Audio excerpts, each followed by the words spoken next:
Hello guys, welcome to the channel beyond the courtroom. आज हम बहुत ही एक इंटरेस्टिंग टॉपिक के बारे में बात करेंगे, द लिमिटेशन एक्ट, जिसमें आप सही हो फिर भी आप केस हार सकते हो। इमेजिन करो, आपने अपने दोस्त को 10 लाख रुपए उधार दिए। उसने प्रॉमिस किया 1 साल में वापस कर दूंगा, लेकिन उसने पैसे कभी वापस ही नहीं किए। आपके पास एग्रीमेंट भी है, बैंक ट्रांसफर का प्रूफ भी है, व्हाट्सएप चैट्स भी हैं, मतलब आपके पास केस जीतने के लिए सब कुछ है। लेकिन कोर्ट बोलती है सॉरी, आपका केस डिसमिस किया जाता है।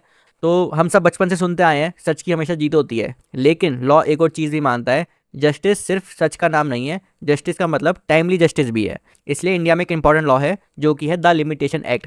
ये एक्ट डिसाइड करता है कि केस फाइल करने के लिए आपके पास कितना टाइम है।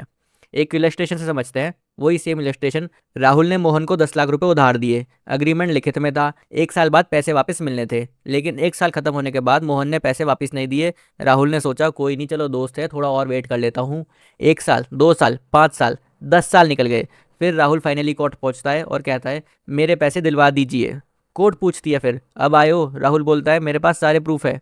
कोर्ट कहती है कि प्रॉब्लम प्रूफ की नहीं है, टाइम की प्रॉब्लम है। इस केस में रिकवरी सूट को फाइल करने का लिमिटेशन पीरियड 3 ईयर्स होता है। जैसे कि जब मोहन की लाइबिलिटी अराइज हुई 1 साल बाद, जब उसको पैसे एक्चुअली में देने थे, जब और उसने पैसे नहीं दिए, जिस दिन उसकी लाइबिलिटी अराइज हुई उस डेट से लेके 3 साल तक राहुल के पास पीरियड था कि वो केस फाइल कर सकता है। उसके बाद अगर राहुल केस फाइल करेगा तो वो लिमिटेशन पीरियड के बाहर आएगा।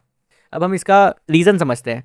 लिमिटेशन एक्ट का पर्पस ये नहीं है कि गलत आदमी को बचाया जाए। पर्पस ये है कि सोचो अगर 40 साल पुराने डिस्प्यूट्स भी कोर्ट में आने लगे, विटनेसेस शायद जब जिंदा भी ना हो, डॉक्यूमेंट्स भी खो चुके हों, मेमोरीज भी लोगों की खत्म हो चुकी हो, फेयर ट्रायल इसमें ऐसे मुश्किल हो जाएगा। इसलिए लॉ कहता है हर लीगल रेमेडी का एक टाइम लिमिट होता है।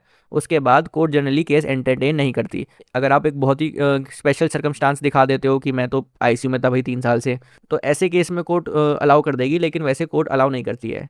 इसके पीछे जो फिलॉसफी है वो है एक बहुत ही फेमस लीगल मैगजीन जिसको कहते हैं विजिलेंटिबस नॉन डॉर्मेंटिबस जरूरा सबीनियंट।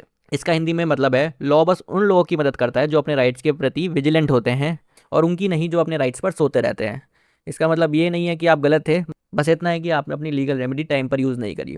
तो याद रखिए, कोर्ट हर बार ये नहीं देखता कि कौन सही है कौन गलत। कभी कभी कोर्ट पहले ये देखता है कि आप टाइम पर आए हो, कभी कभी नहीं, हमेशा ही देखता है। और अगर आंसर नो है तो हो सकता है कि आप सच बोल रहे हो, प्रूफ भी हो, फिर भी आप केस हार जाएं। और इसलिए तो आज का सवाल है, क्या आपको लगता है कि लिमिटेशन एक्ट फेयर है? या फिर अगर कोई सच में सही हो और वो कितने भी टाइम बाद आए तो कोर्ट को उसका केस हमेशा सुनना चाहिए? अपने व्यूज़ कमेंट सेक्शन में ज़रूर बताएं। और अगर आपको ये वीडियो अच्छा लगा तो please like share and subscribe करें।